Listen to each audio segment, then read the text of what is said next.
વહાલા મિત્રો, પ્રભુ ઈસુ ખ્રિસ્તની વંશાવળીમાં તમારું નામ દાખલ કરવા માટે તેમનો તારણહાર તરીકે સ્વીકાર કરીને તેમના મંડળીરૂપી કુટુંબના સભ્ય બનવાની જરૂર છે. શું તમે પ્રભુ ઈસુ ખ્રિસ્તની વંશાવળીમાં દાખલ થવા તૈયાર છો? આજે જ તક છે.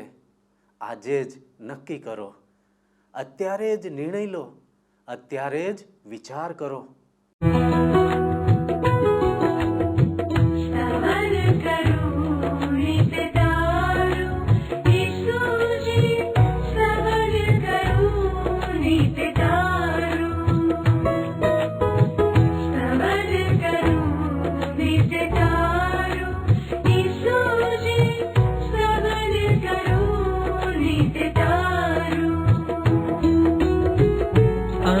सवारे साध सुनी तऊ महिमा करूं प्रभु तारो, महिमा करूं प्रभु तारो, स्तवन करूं नित्य तारो.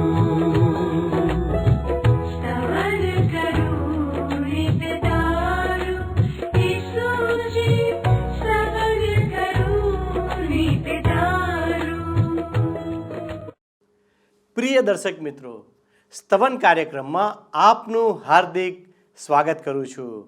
આ કાર્યક્રમને નિયમિતપણે અનુસરતા તમામ દર્શકો જાણે છે કે આ કાર્યક્રમના માધ્યમ દ્વારા આપણે પવિત્ર ગ્રંથ બાઇબલનો ક્રમબદ્ધ પદ્ધતિસર વ્યવસ્થિત રીતે અભ્યાસ કરી રહ્યા છીએ. અગાઉના અભ્યાસમાં આપણે બાઇબલના નવા કરારમાંથી, રોમનોના પત્રમાંથી માનવીના પાપ અને પાપમાંથી મુક્તિ વિશે આપણે વિગતવાર અભ્યાસ કર્યો છે. આજથી આપણે જૂના કરારમાંથી મહત્વપૂર્ણ પુસ્તક પ્રથમ કાળવૃત્તાંતનો અભ્યાસ શરૂ કરીશું. જ્યારે મેં પહેલો અને બીજો રાજાઓ અને પહેલો અને બીજા સમુએલના પુસ્તકમાં પ્રથમ વખત ઇઝરાયલ પ્રજાનો ઇતિહાસ વાંચ્યો અને પછી પહેલા અને બીજા કાળવૃત્તાંતના પુસ્તકમાં પણ તે જ ઇતિહાસની વાર્તા વાંચી ત્યારે મને આશ્ચર્ય થયું કે શા માટે તે બાઇબલમાં હોવું જરૂરી છે. પહેલા કાળવૃત્તાંતમાં સૌથી લાંબી વંશાવળી નોંધાયેલી છે. હું વિચારતો હતો કે શું તેની જરૂર છે? વિશ્વના કોઈ પુસ્તક કે ઇતિહાસમાં આટલી બધી લાંબી કુટુંબની વંશાવળીઓ આપવામાં આવી નથી. આપણી વંશાવળીઓ મોટે ભાગે તો 5 થી 10 પેઢીઓમાં સમાપ્ત થાય છે. ખરું ને દર્શક મિત્રો? આનો અર્થ એ કે આટલી લાંબી વંશાવળીઓ પાછળ કોઈ વિશેષ હેતુ સમાયેલો છે. મિત્રો, બાઇબલ ઐતિહાસિક રીતે પણ ઈશ્વરની પ્રેરણા હેઠળ લખાયેલું છે. એક પણ કાનો કે માત્રા કે અક્ષર પણ ઈશ્વરની પ્રેરણા વગર લખાયું નથી. વહાલા દર્શકો, મારો પ્રશ્ન તમારો પ્રશ્ન પણ હોઈ શકે, ખરું ને? કાળવૃત્તાંતના પુસ્તકનો અભ્યાસ કરવાથી ખબર પડશે કે બાઇબલનો દરેક અહેવાલ આપણા માટે ફાયદાકારક છે. પહેલા કાળવૃત્તાંતના પુસ્તકના 1 થી 9 અધ્યાયમાં ઇઝરાયલ પ્રજાની વંશાવળીઓ આપવામાં આવી છે. તો ચાલો દર્શક મિત્રો, આજના અભ્યાસની આપણે શરૂઆત કરીએ. પ્રિય મિત્ર, આજથી સ્તવન કાર્યક્રમમાં આપણે જૂના કરારના વિભાગમાં આવેલ કાળવૃત્તાંતના પ્રથમ પુસ્તકનો અભ્યાસ શરૂ કરવાના છીએ. હવે તમે જોશો મિત્ર, તો બાઇબલમાં જૂના કરારના વિભાગમાં કાળવૃત્તાંતના 2 પુસ્તકો છે. મેં અગાઉ કહ્યું એ પ્રમાણે કાળવૃત્તાંતનું પહેલું પુસ્તક અને કાળવૃત્તાંતનું બીજું પુસ્તક. અને કાળવૃત્તાંતના આ બંને પુસ્તકો ઘણી બધી રીતે એકબીજાથી સરખા છે. બંને પુસ્તકોમાં તમે જોશો મિત્ર, તો શાઉલ રાજાથી શરૂ કરીને સિદિકિયા રાજા સુધીનો ઇતિહાસ આપવામાં આવ્યો છે. રાજાઓના પુસ્તકમાં આપણે જોયું હતું એ પ્રમાણે રાજમહેલ કેન્દ્ર સ્થાને હતો, જ્યારે અહીંયા કાળવૃત્તાંતના પુસ્તકોમાં આપણે જોઈશું તો ઈશ્વરનું મંદિર કેન્દ્ર સ્થાને છે. રાજાઓના પુસ્તકમાં રાજકીય ઇતિહાસ આપવામાં આવ્યો છે, જ્યારે કાળવૃત્તાંતના પુસ્તકમાં આપણે જોઈએ તો ધાર્મિક ઇતિહાસ આપવામાં આવ્યો છે ઇઝરાયેલી પ્રજાનો. રાજાઓના પુસ્તકમાં માનુષી દ્રષ્ટિકોણ આપવામાં આવ્યો છે અને અહીં કાળ વૃત્તાંતના પુસ્તકોમાં ઈશ્વરનો દ્રષ્ટિકોણ આપવામાં આવ્યો છે. હવે કાળ વૃત્તાંતના પુસ્તકો શક્યતઃ એઝરા શાસ્ત્રીએ લખ્યા છે. આ પુસ્તકો ઇઝરાયેલી પ્રજાની બાબિલની ગુલામગીરી દરમિયાન લખવામાં આવ્યા હતા. હવે તમે જોશો મિત્ર તો કાળ વૃત્તાંતના પ્રથમ પુસ્તક એના 1 થી 9 અધ્યાયોમાં વંશવેલાઓ આપવામાં આવ્યા છે. વંશવેલા 1 થી 9 અધ્યાય સુધી, અને ઘણી બધી રીતે ઈશ્વરના વચનોમાં આ શાસ્ત્ર ભાગ નોંધનીય છે મિત્ર. હવે જુઓ કાળ વૃત્તાંતના પુસ્તકનો આરંભ કેવી રીતે થાય છે. કાળ વૃત્તાંતનું પહેલું પુસ્તક, પહેલો અધ્યાય, 1 થી 4 કલમ જોઈએ. તમે જોશો તો કાળ વૃત્તાંતના પહેલા પુસ્તકના પહેલા અધ્યાયની 1 થી 4 કલમોમાં લખવામાં આવ્યું છે. અહીં વંશવેલો રજૂ કરવામાં આવ્યો છે. આદમ, શેત, અનોશ, કેનાન, માહલાએલ, યારેદ, હનોક, મતુશેલા, લામેક, નૂ, શેમ, હામ તથા યાફેત. યાફેથના પુત્રો ગોમેર, માગોગ, માદાય, યાવાન, તુબાલ વગેરે વગેરે વગેરે વગેરે. હવે આ બધા એવા માણસોના નામ છે મિત્ર જેમના વિશે આપણે ઉત્પત્તિના પુસ્તકમાં, જે પ્રથમ પુસ્તક છે ને બાઇબલમાં, ઉત્પત્તિનું પુસ્તક, એના પ્રથમ 8 અધ્યાયોમાં વાંચી ગયા છીએ. તમે મિત્ર આ વંશાવળી વાંચશો તો તમને જણાશે કે ઉત્પત્તિના પુસ્તકમાં જે પદ્ધતિનો ઉપયોગ થયો હતો એ જ પદ્ધતિનો ઉપયોગ અહીં પણ થયો છે. અર્થાત તરછોડાયેલા વંશવેલા પ્રથમ રજૂ કરવામાં આવ્યા છે અને એ પછી આપણને એ વંશવેલો આપવામાં આવ્યો છે જે સમગ્ર બાઇબલમાં થઈને પ્રભુ ઈસુ ખ્રિસ્ત સુધી આગળ વધે છે. માણસના અજોડ ઉદ્ધારક પ્રભુ ઈસુ ખ્રિસ્ત સુધી. તમે જુઓ મિત્ર, પ્રથમ યાફેથના પુત્રોની નોંધ કરવામાં આવી છે અને પછી હામના પુત્રોની અને છેલ્લે શેમના પુત્રોની નોંધ કરવામાં આવી છે. આ પછી માત્ર શેમનો જ વંશવેલો આગળ વધે છે. એ ઇબ્રાહિમ સુધી દોરી જાય છે અને એ પછી ઇબ્રાહિમનો વંશવેલો રજૂ કરવામાં આવ્યો છે અને ત્યારબાદ ઇસ્માએલ અને તેના પુત્રો અને કટુરાહથી થયેલા ઇબ્રાહિમના અન્ય પુત્રો દર્શાવવામાં આવ્યા છે અને છેલ્લે ઇબ્રાહિમના દીકરા ઈસાકને રજૂ કરવામાં આવ્યો છે. એ પછી ઈસાકનો વેલો આગળ વધે છે. પ્રથમ એસાવના સંતાનોના નામ આપવામાં આવ્યા છે. ઈસાકના દીકરા યાકૂબના વંશવેલાને આગળ પછી વધારવામાં આવે છે અને એ વંશવેલો પ્રભુ ઈસુ ખ્રિસ્ત સુધી આગળ વધે છે. હવે બીજો જે અધ્યાય છે કાળ વૃત્તાંતનું પહેલું પુસ્તક, બીજો અધ્યાય, એમાં યાકૂબની વંશાવળીથી શરૂ થાય છે જે 9મા અધ્યાય સુધી આગળ લંબાય છે. કાળ વૃત્તાંતના પહેલા પુસ્તકના 9મા અધ્યાય સુધી. હવે બીજા અધ્યાયની 15મી કલમમાં આપણને દાઉદ રાજાનું નામ જોવા મળે છે. જુઓ તમે 15મી કલમ, પહેલો કાળ વૃત્તાંત, બીજો અધ્યાય, 15મી કલમ. દેખાય છે ને રાજા દાઉદનું નામ? અને એ પછી દાઉદ રાજાનો વંશવેલો આગળ વધે છે કારણ કે પ્રભુ ઈસુ ખ્રિસ્ત દાઉદ રાજાના પુત્ર તરીકે ઓળખાવાના છે. ત્રીજા અધ્યાયમાં તમે જોશો તો દાઉદના કુટુંબની નોંધ કરવામાં આવી છે અને આપણને જણાય છે કે દાઉદને બીજા પુત્રો પણ હતા જેમના વિશે અગાઉ આપણને માહિતી આપવામાં આવી નહોતી. શમુએલ અને રાજાઓના પુસ્તકમાં શમુએલનું પહેલું પુસ્તક, શમુએલનું બીજું પુસ્તક, રાજાઓનું પહેલું પુસ્તક, રાજાઓનું બીજું પુસ્તક, એ પુસ્તકોમાં એમનો ઉલ્લેખ કરવામાં આવ્યો નહોતો. હવે મિત્ર તમે મારી સાથે સાથે કાળ વૃત્તાંતના પહેલા પુસ્તકના 3જા અધ્યાયની 5મી કલમ જુઓ. અહીં લખવામાં આવ્યું છે, યરૂશાલેમમાં તેને જે પુત્રો થયા તે આ છે, શિમઆ, સોબાબ, નાથાન તથા સુલેમાન, એ 4 આમ્મીએલની પુત્રી બાથ શુઆના પેટના. શું તમે શિમઆ અને શોબાબ વિશે સાંભળ્યું હતું ક્યારે? આપણને સુલેમાન રાજાની તો ખબર છે, પણ નાથાન કોણ છે? હવે જો તમે મિત્ર પ્રભુ ઈસુ ખ્રિસ્તની વંશાવળી જુઓ તો તમને જણાશે કે લૂક અનુસાર શુભ સંદેશમાં, બાઇબલમાં નવા કરારના વિભાગમાં જે લૂક અનુસાર શુભ સંદેશ છે ને, એમાં નોંધ્યા પ્રમાણે પ્રભુ ઈસુ ખ્રિસ્તની વંશાવળી સુલેમાન રાજામાં થઈને નહીં પણ નાથાનમાં થઈને આગળ વધે છે. ઈસુ ખ્રિસ્તની માં મારિયા નાથાનની વંશજ હતી, જ્યારે ઈસુ ખ્રિસ્તના પાલક પિતા યોસેફની વંશાવળી સુલેમાન રાજામાં થઈને આગળ વધી હતી. બાઇબલમાં નવા કરારના વિભાગમાં જે પ્રથમ શુભ સંદેશ છે, માથી અનુસાર શુભ સંદેશ, એમાં નોંધ્યા પ્રમાણે પ્રભુ ઈસુ ખ્રિસ્તને દાઉદની રાજગાદી ઉપર વારસો સુલેમાન રાજાની મારફતે મળ્યો હતો. અને લૂક અનુસાર શુભ સંદેશમાં તમે જુઓ, બાઇબલમાં નવા કરારના વિભાગમાં લૂક અનુસાર શુભ સંદેશ, તો એમાં આપણને જાણવા મળે છે કે દાઉદની રાજગાદી ઉપર પ્રભુ ઈસુ ખ્રિસ્તને નાથાન દ્વારા, લોહીની સગાઈ દ્વારા હક પ્રાપ્ત થયો હતો. આ બહુ જ અગત્યની હકીકત છે મિત્ર, બહુ અગત્યની હકીકત છે, કારણ કે સુલેમાન રાજાના વંશમાં યકોનિયાહ થયો હતો, જેને પ્રભુ ઈસુ ખ્રિસ્ત કોનિયાહ તરીકે ઓળખાવે છે. અને શું ઘોષિત કરે છે જુઓ, બાઇબલમાં જૂના કરારના વિભાગમાં યર્મિયા સંદેશવાહકનું પુસ્તક છે, યર્મિયા સંદેશવાહકનું પુસ્તક, એના 22મા અધ્યાયની 30મી કલમ તમે જુઓ, ત્યાં લખ્યું છે, યહોવા કહે છે કે લખી રાખો કે આ પુરુષ નિઃસંતાન જશે, તેની આખી જિંદગીમાં તે સુખી થશે નહીં, અને તેના વંશમાંનો કોઈ પુરુષ દાઉદના રાજ્યાસન પર બેસીને તથા યહૂદિયામાં અધિકાર ચલાવીને આબાદ થશે નહીં. આ માણસે મસીહ સુધી, એટલે કે માનવીના અજોડ ઉદ્ધારક પ્રભુ ઈસુ ખ્રિસ્ત સુધી આગળ વધતા વંશવેલાને ટૂંકાવી નાખ્યો, જે સાબિત કરે છે મિત્ર કે યોસેફ પ્રભુ ઈસુ ખ્રિસ્તના કુદરતી પિતા ના હોઈ શકે, અને પ્રભુ ઈસુ ખ્રિસ્ત કુંવારી કન્યાને ઉદરે જ જન્મ્યા હોવા જોઈએ. હવે 4થા અધ્યાયમાં યહૂદાનો વંશવેલો કાલેબ અને શેલાહ દ્વારા આગળ વધે છે, એ તમે જુઓ. અને 4થા અધ્યાયમાં સિમઓનનું કુળ પણ પ્રદર્શિત કરવામાં આવ્યું છે, એની તમે ખાસ નોંધ લેજો.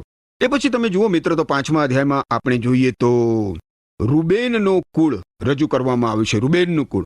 અને એ ગુલામગીરીમાં એ પ્રજા ગઈ ત્યાં સુધી એ લંબાવવામાં આવ્યું છે, રૂબેનનું કુળ.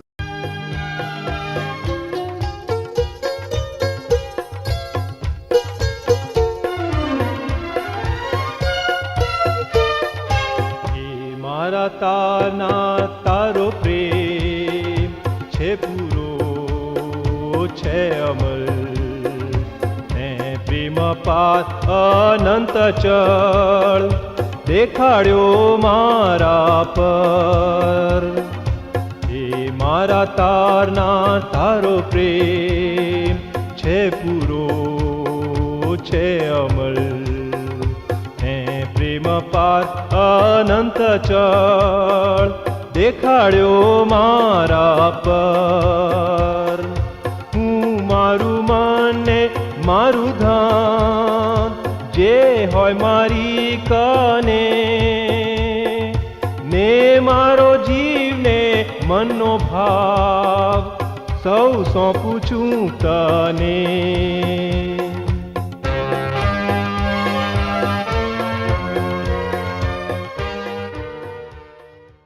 5મો અધ્યાય 1લી અને 2જી કલમ જુઓ. કાળ વૃત્તાંતનું પહેલું પુસ્તક 5મો અધ્યાય 1લી અને 2જી કલમ. શું લખ્યું છે અહીંયા? ઇઝરાયેલના જ્યેષ્ઠ પુત્ર રૂબેનના પુત્રો, કેમ કે તે જ્યેષ્ઠ હતો, પરંતુ તેણે પોતાના બાપનો પલંગ અશુદ્ધ કર્યાને લીધે તેનો જ્યેષ્ઠપણાનો હક ઇઝરાયેલના પુત્ર યુસફના પુત્રોને આપવામાં આવ્યો, અને વંશાવળી જ્યેષ્ઠપણાના હક પ્રમાણે ગણવાની નથી, કેમ કે યહૂદા પોતાના ભાઈઓ કરતા પરાક્રમી થયો ને તેના વંશમાં સરદાર ઉત્પન્ન થયો, પણ જ્યેષ્ઠપણાનો હક તો યુસફનો જ હતો. હવે આ કલમ આપણને જણાવે છે મિત્ર કે રૂબેને પોતાના જ્યેષ્ઠપણાનો હક ગુમાવી દીધો હતો. એ યુસફને આપવામાં આવ્યો હતો, યાકૂબના દીકરા યુસફને, યહૂદાને નહીં. અને એમ છતાં તમે જુઓ, યહૂદા ચાલુ જ રહે છે, અને રાજ કરતા યહૂદામાંથી આવ્યો. ગાદનું કુળ અને મનાશાના અડધા કુળનો વૃત્તાંત ગુલામગીરીમાં એ લોકો ગયા ત્યાં સુધી આપવામાં આવ્યો છે. હવે અંતિમ જે 2 કલમો છે એ આ પ્રજાએ ગુલામગીરીમાં જવું પડ્યું તેનું કારણ આપે છે. 6ઠા અધ્યાયમાં તમે જુઓ તો લેવીનું કુળ રજૂ કરવામાં આવ્યું છે, જે ગેરશોન, કોહાથ અને મરારી દ્વારા આગળ વધ્યું છે. આ લેવીનું કુળ પ્રમુખ યાજકોનું કુળ હતું. 7મા અધ્યાયમાં તમે જુઓ તો ઇસ્સાખાર, બિન્યામીન, નાફતાલી, મનાશે, એફ્રાઈમ અને આશીરના કુળો રજૂ કરવામાં આવ્યા છે. આ બધા જ કુળો આશુરની ગુલામગીરીમાં ગયા હતા. 8મા અધ્યાયમાં તમે જુઓ મિત્ર તો બિન્યામીનના કુળનો વંશવેલો રજૂ કરવામાં આવ્યો છે, જેમાં શાઉલ રાજા અને યોનાથાનનો ખાસ ઉલ્લેખ કરવામાં આવ્યો છે. 9મા અધ્યાયનો આરંભ આપણે જોઈએ તો વંશવેલાઓની સાચવણી સંબંધી એક મહાન વિધાન સાથે થાય છે. તમે જોશો મારી સાથે સાથે બાઇબલમાં જૂના કરારના વિભાગમાં કાળ વૃત્તાંતનું પહેલું પુસ્તક 9મો અધ્યાય 1લી કલમ શું કહે છે? એમ સર્વ ઇઝરાયેલની ગણતરી તેમની વંશાવળી પ્રમાણે કરવામાં આવી. તેઓ ઇઝરાયેલના રાજાઓના પુસ્તકમાં નોંધાયેલા છે. યહૂદાને તેના પાપને લીધે બાબિલમાં કેદી તરીકે લઈ જવામાં આવ્યો હતો.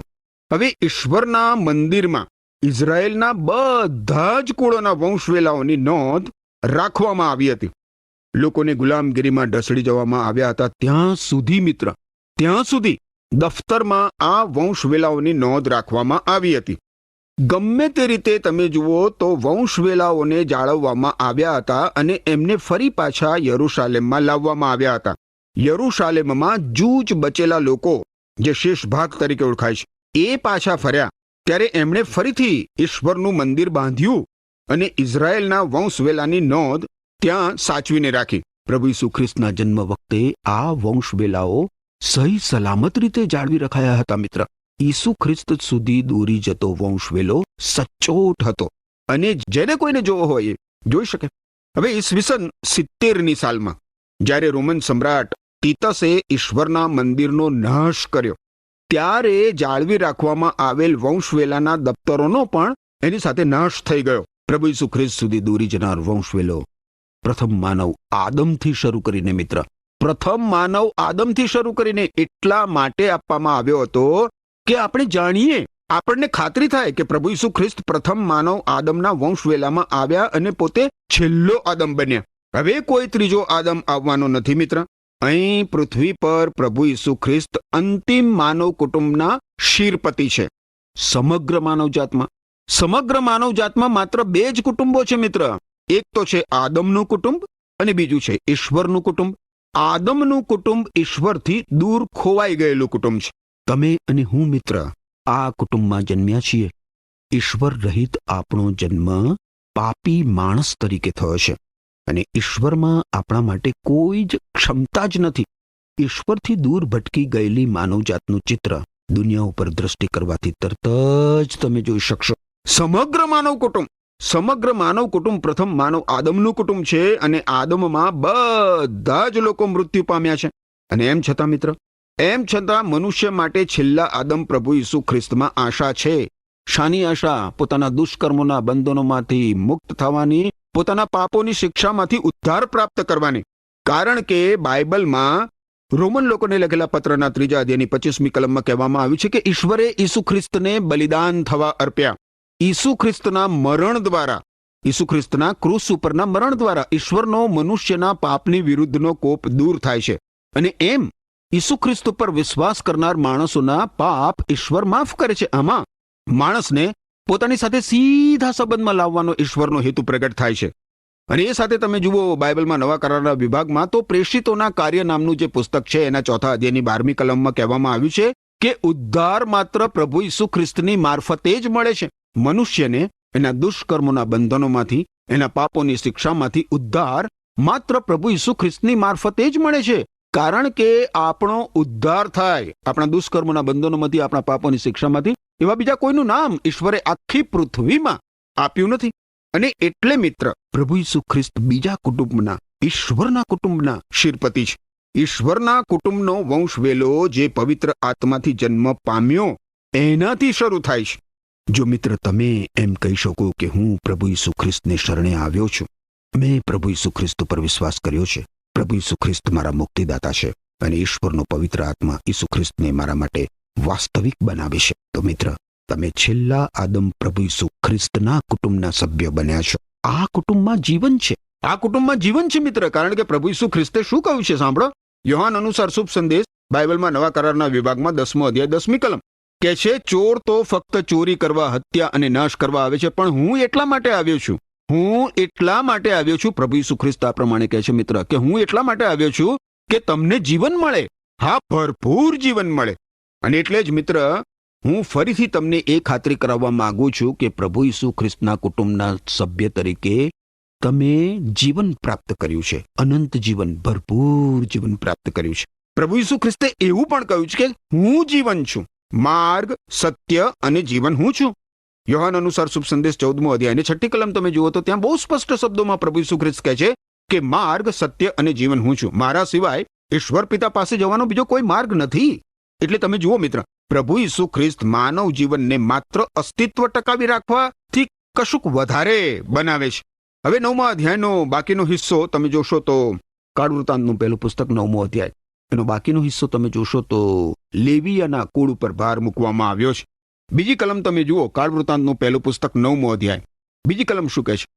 પોતપોતાના વચનોના નગરોમાં જે પ્રથમ રહેવા આવ્યા તે તો ઇઝરાયેલીઓ, યાજકો, લેવીઓ તથા નથાનીમ હતા. આનો અર્થ એ થાય મિત્ર કે ઇઝરાયેલીઓમાંના સૌ પ્રથમ લેવી કુળના હતા. પ્રથમ યાજકો જે ઈશ્વરની સેવા કરતા હતા અને એ પછી લેવીઓ. તમે જુઓ, લેવીયનું આખું કુળ ઈશ્વરની સેવામાં યાજકો તરીકે જોતરાયું નહોતું. હારૂનનું કુટુંબ યાજકો તરીકે ઈશ્વરની સેવા કરતું હતું. એ સિવાયના લેવી કુળના લોકો ઈશ્વરના મંદિરની દેખભાળ રાખતા હતા. અને એ પછી આપણે જોઈએ મિત્ર તો બીજી કલમમાં નથાનીમોનો ઉલ્લેખ કરવામાં આવ્યો છે. નથીનીમ શબ્દનો અર્થ થાય ચાકર અથવા નોકર. શું તમે અને હું મિત્ર જીવંત, પવિત્ર, સનાતન, સત્ય ઈશ્વરના ચાકર બન્યા છીએ? યાદ રાખો મિત્ર, ઈશ્વર આપણને ગુલામ નથી બનાવતા, પણ ચાકરનો અર્થ થાય ઈશ્વરની સેવા કરનાર.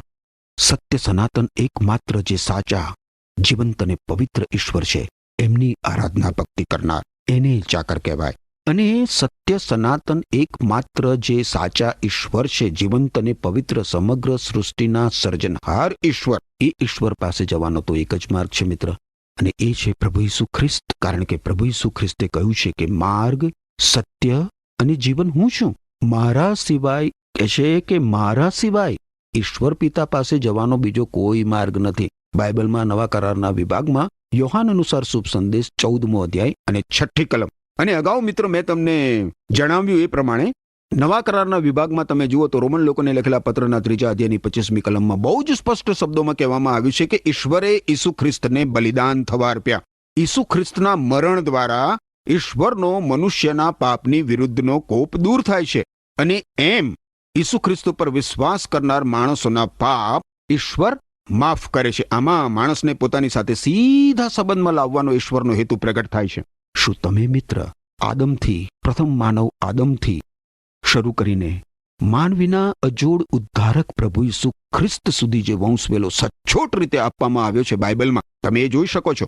એ માનવીના સચોટ એકમાત્ર અજોડ ઉદ્ધારક પ્રભુ ઈસુ ખ્રિસ્ત ઉપર વિશ્વાસ કરીને તેમને શરણે આવ્યા છો. યાદ રાખો મિત્ર, પાપોની માફી અને દુષ્કર્મોના બંધનોમાંથી મુક્તિ માત્ર પ્રભુ ઈસુ ખ્રિસ્તને શરણે આવવાથી મળે છે. એટલું જ નહીં, પણ પ્રભુ ઈસુ ખ્રિસ્ત આપણને ભરપૂર જીવન આપે છે, અનંત જીવન આપે છે. આપણા મરણ બાદ પણ અનંત સમય સુધી આપણે ઈશ્વરની સાથે હોઈ શકીશું. પાપોની શિક્ષારૂપી નરકમાં નહીં. જો તમે ધારો અને ઈચ્છો તો આજે અને અત્યારે જ મિત્ર પ્રભુ ઈસુ ખ્રિસ્તને શરણે આવીને ઈશ્વરના કુટુંબના સભ્ય બની શકો છો. એમ કરવા માટે ઈશ્વર તમને કૃપા આપો. આમેન. પ્રિય મિત્રો, આજે આપણે જોયું કે રાજાઓના પુસ્તકમાં રાજકીય બાબતો કેન્દ્ર સ્થાને હતી અને કાળવૃત્તાંતના પુસ્તકમાં ઈશ્વરનું મંદિર કેન્દ્ર સ્થાને છે. આ બંને પુસ્તકો એઝરા શાસ્ત્રીએ લખ્યા હતા. આદમથી નૂહ સુધીના નામોના અર્થોમાં રહેલું રહસ્ય દર્શાવે છે કે ઈશ્વર માનવ જાતના પાપો માટે મૃત્યુ પામવા પૃથ્વી પર આવશે. આ બતાવે છે કે ઇતિહાસની શરૂઆતથી જ ઈસુએ આપણા સૌના ઉદ્ધાર માટે મરણ પામવાની યોજના બનાવી હતી.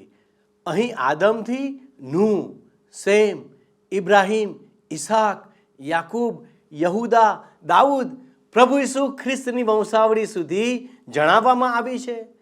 પ્રભુ ઈસુના પાલક પિતા યુસફની વંશાવળી દાઉદના પુત્ર સુલેમાનના રાજાથી આગળ વધે છે, જ્યારે પ્રભુ ઈસુની માતા મરિયમની વંશાવળી દાઉદ રાજાના પુત્ર નાથાનથી આગળ વધે છે.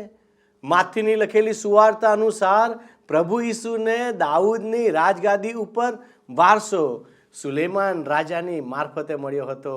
અને લુકની લખેલી સુવાર્તા અનુસાર પ્રભુ ઈસુને દાઉદની રાજગાદી ઉપર વારસો દાઉદ રાજાના પુત્ર નાથાનની મારફતે લોહીની સગાઈ દ્વારા મળ્યો હતો.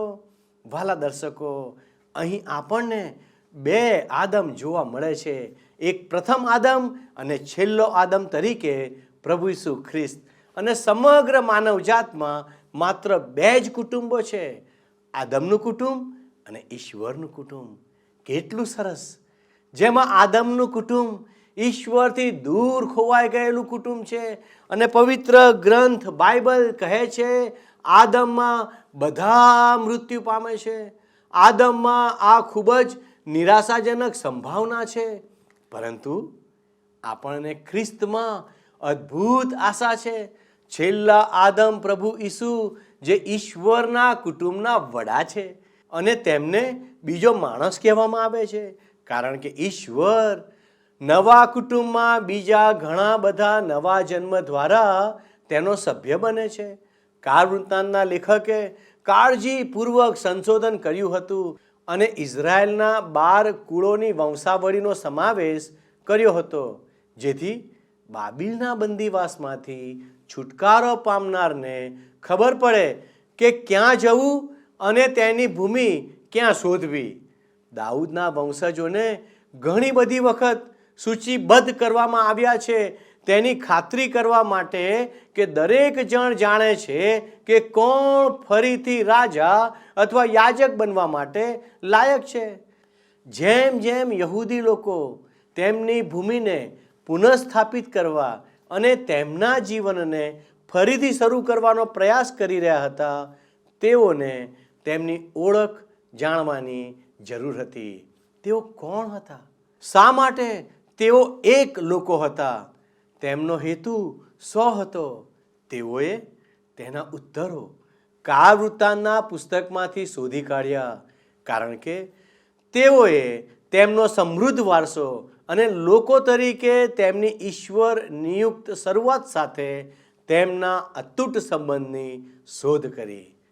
પ્રિય મિત્રો, આમ આ લાંબી વંશાવળીમાં તમારે પણ જોડાવું હોય તો પ્રભુ ઈસુ તમારો સ્વીકાર કરવા તૈયાર છે. માટે આવો આપણે પ્રાર્થના કરીએ. વાલા પ્રભુજી, તમે અમને મદદ કરો કે અમે ઈશ્વરના કુટુંબના બાળકો બનીએ. વાલા ઈશ્વર પિતા, અમને તમારી કૃપાથી ભરી દો, જેથી કરીને અમે તમારું વચન વાંચીએ, એના પર મનન કરીએ અને એમાં જે બધું લખેલું છે તે બધું પાળવાનો પ્રયત્ન કરીએ. પવિત્ર દેવ, તમે અમને તમારા કુટુંબમાં સામેલ કરો. અમારા દરેક દર્શક મિત્રોને તમારા ચરણોમાં લાવીએ છીએ. અમારી આ પ્રાર્થના ઈસુના નામમાં માગીએ છીએ. આમેન. વાલા દર્શક મિત્રો, જો આજનો કાર્યક્રમ તમે નિહાળ્યો છે તો જરૂરથી સ્ક્રીન પર લખેલા નંબર પર કોલ કરીને અમને જણાવશો. અમે આપના ફોનની રાહ જોઈ રહ્યા છીએ. ઈશ્વર આજનો આશીર્વાદ આપ સર્વને આપો. આમેન. વહાલા દર્શક મિત્રો, શું તમે ઈચ્છો છો કે 2025ના વર્ષનું કેલેન્ડર આપને નિઃશુલ્ક પ્રાપ્ત થાય? તો આજે જ ટીવી સ્ક્રીન પર દર્શાવેલ નંબર પર SMS અથવા વોટ્સએપ મારફતે આપનું પૂરું નામ તથા સરનામું, પિનકોડ નંબર અને આપનો ફોન નંબર પણ મોકલી આપવા વિનંતી છે.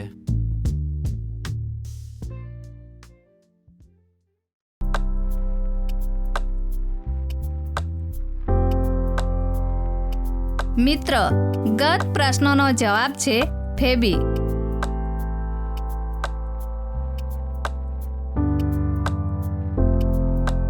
આજનો પ્રશ્ન છે, કાળ વૃત્તાંતના પુસ્તકમાં કેન્દ્ર સ્થાને કોણ છે?